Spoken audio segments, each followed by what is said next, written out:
Okay, morning. It's Trevor. Morning. So, this is the first of these. This is episode 66 of the Morning Coffee, and Trevor's the first guest appearance. How does it make you feel? Quite special. Yeah, it should, eh? It should. I don't know if you guys can see it, but behind us, there's Rhino. Over there. Somewhere. Yeah. There's dirt like Dankwoods. Yeah. Yeah. Anyway, out on drive. Chris was busy interviewing Michael, who is one of the guides here. I was up at a stupid time. Did you hear me get up this morning? No, but it was early. It was early. 3:45 because I had to do a webinar. There was a time change, a time zone issue, which didn't really work. I'm doing it again tomorrow. And I slept on a hammock outside for 30 minutes and then in the lodge on a couch for 30 minutes. How did you sleep? I slept fantastically warm in my bed with a blanket. Nice. I'm happy for you. I woke up 5:30, refreshed, rejuvenated, and ready for a new day. That's very inspirational. Nothing major to report. We were on drive this morning. We looked at some lions, lots of rhinos. The last few days. Let's do the summary of the last day. Yesterday, what do you think? Yesterday was mind-blowing. And I mentioned it on my stories, but it's always nice to come to a place that you've never been to. Just from an experience point of view, you almost get a feel through the guest's eyes. You know, for example, we go to the Mara a lot, we know what to expect, we know the experience. But yesterday, we relocated 3 rhinos into a conservation area where there are 3 orphaned rhinos.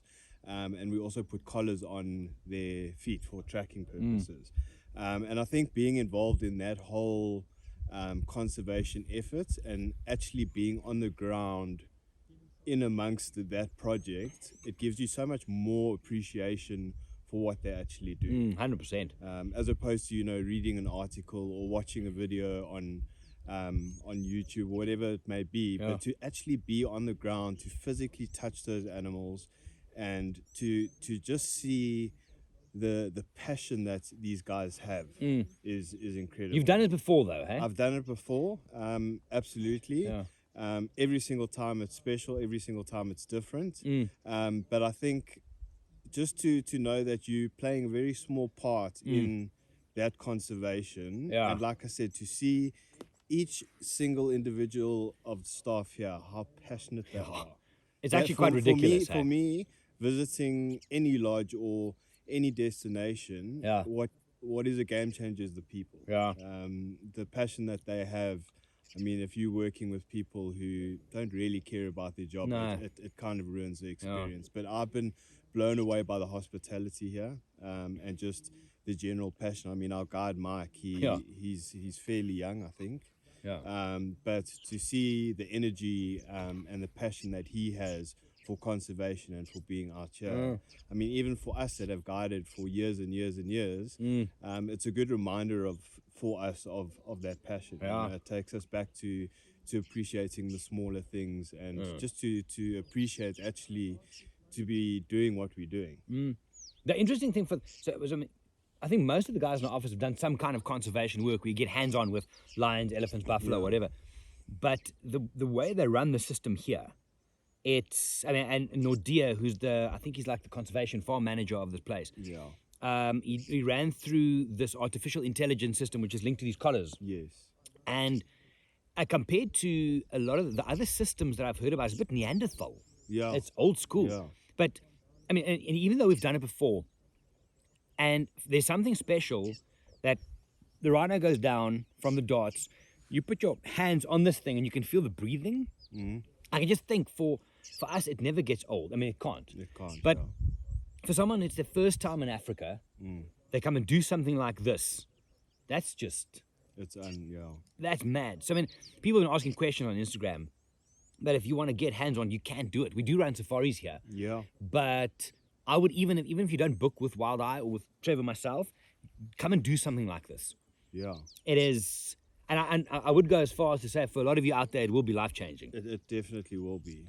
And I think nowadays, more than ever, it's needed. You know, a safari experience is great. You know, going to the Sabi Sands, it's an amazing experience. But I think whether you first time or whether you've visited and done safaris multiple times, to be able to get involved with this, even if it's a small part. Yes. It's all goes to conservation. So you playing your part in conservation, and you know, I think the world needs more of that now, more than ever. You know, we've been talking about numbers of different species, and it's actually quite frightening. And we've got to stop thinking about ourselves and our experiences that we are having, and think more about the experience we are having that can change the game for future generations to come. Dr. Andre Ace, who runs this, I mean, as knowledgeable and passionate a conservationist that I've ever had, he runs the rhino stuff. And Christa and I were interviewing him yesterday. Yeah. And she asked him, how dire is the rhino situation? And he just straight out said, done. If we don't do anything, and this is, guys, he's tapped into everything. Like all bodies and whatever the case is. Yeah. If we don't do anything now, his kids will not see. Sorry, his kids' kids will not see these animals. Yeah.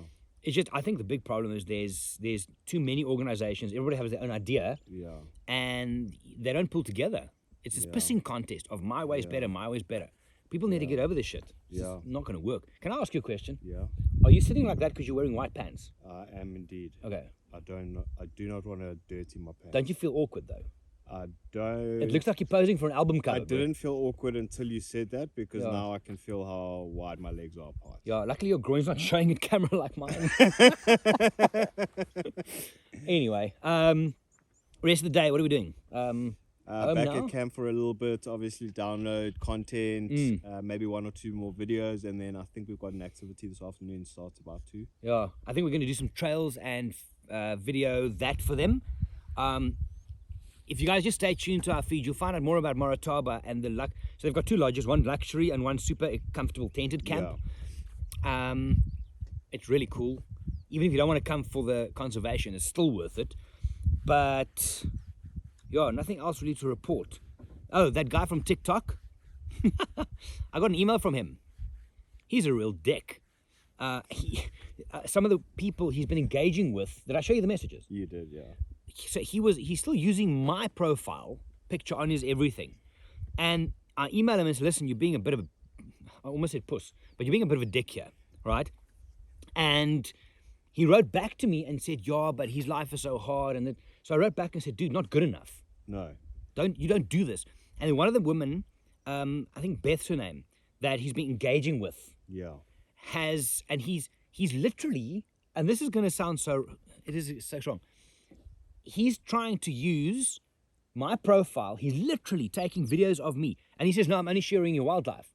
Well, I have rough moments, but I'm not wildlife, dude, because most of it's me. And he's using this fake thing to try and pick up and meet women. Because you're so handsome. Well, he's probably going to rip you off next, Drew. I mean, it's... it's inevitable. Yeah, I mean, Calvin Klein model. What do you want? Yeah. So he wrote me back again. Yeah. After my email, and he said, yeah, no, he's getting rejected in his human form, and he just wanted to not be this and that. Like I said yesterday, he's the kind, I think I said something like, he's the kind of sad person that when it's a full moon, takes off his clothes, rubs peanut butter all over himself and goes to dance in the moonlight. That's those kind of people. I have never heard that before. This guy does it. Wyatt Nacho does it. It's sad. It is. Like he gets an erection when the wind blows in the wrong direction. That's the kind of person that you are. This conversation's going bad, hey? Yeah, it's going south badly. Okay, how about the rhinos? This is just coffee, swear. Anyway, question for the day is, do you think Trevor looks uncomfortable sitting like that? Tell me in the comments and tag him. I mean, it's a model vibe, but still, do you think he looks uncomfortable sitting like that? There we go. We're going to go finish our game drive and we'll go to the lodge. I'll speak to you tomorrow. My name is Gerry. I'm Trevor. We're from Walt and I. Bye. Cheers.